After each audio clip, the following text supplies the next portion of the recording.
तब काहे बगल गे दूर हो गईली। जिंदगी में आईली प्यार सिखैली तब काहे बगल गे दूर हो गईली। ना बतैली काहे छोड़नी हो हमर साथ गे, ना बतैली काहे छोड़नी हो हमर साथ गे।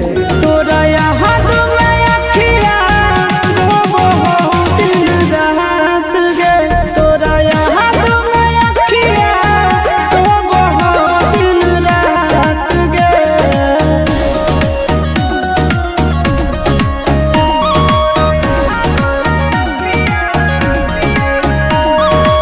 Music by Arya Sharma.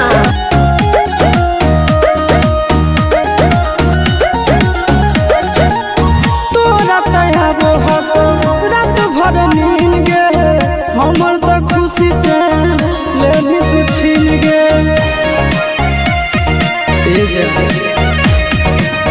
तोरा तैयारो हको रात भर नींद गे, हमर तो खुशी चैन लेनी तू छीन गे। काहे पहिया आशीष के अनाथ गे, काहे पहिया आशीष के अनाथ गे।